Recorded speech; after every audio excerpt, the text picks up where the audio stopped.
Bilirsiniz, böyük bir məmləkət bir tacirin əmanətə xəyanət etməməsi ilə İslamı qəbul edib. O məmləkətin indiyə qədər nə qədər müsəlmanları var, gör neçə əsrlərdir. Hamısının savabından ona gedir. Çünki böyük bir məmləkəti İslama dəvət edib. Öz əxlaqı ilə. Rasulullah sallallahu aleyhi və səlləm əbəs yerə demir ki, düz danışan, etibarlı, müsəlman, tacir qiyamət günü mənimlə belə olacaq. Hovuzumun yanında və cənnətdə mənə yaxın olacaq. Niyə tacir dedi? Məlim demədi, idmançı demədi, mühəndis demədi, imam demədi, axund demədi, müəzzin demədi. Niyə tacir dedi? Çünki bu ümmətin çoxu ticarətlə məşğul olur və səfərlərə gedir. Səfərlərdə İslamı təbliğ edir. Nə cür təbliğ edirsə insanlar İslama elə baxır. Adam gəlir bazara, bazarlıq edir, satıcı ona artıq pul qaytarır. Gedir evə, evdə sayır, görür ki, artıq pul qaytarır. Qayıdır bazara, yaxınlaşır, deyir ki, qardaş, bunu sən mənə artıq qaytarmısan, ala. Bu mənim haqqım deyil. Mən buna xəyanət edə bilmərəm. Əmanətdir bu. Bu baxır belə gülür, heç nə demir. Bu gedən kimi yanındakına, bazardakı o yanındakı alverçiyə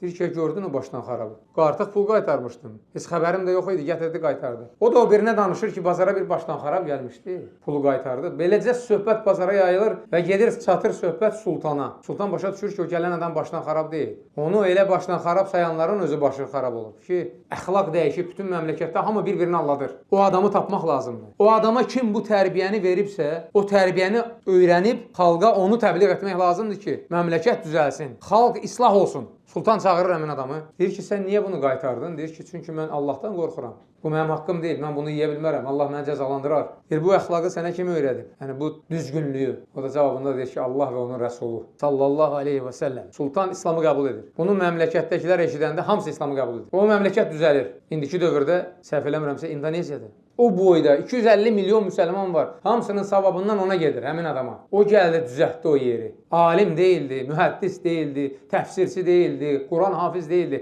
ticarətçi idi. Əxlaqı ilə gör, milyonlarla insanı İslama dəvət edir.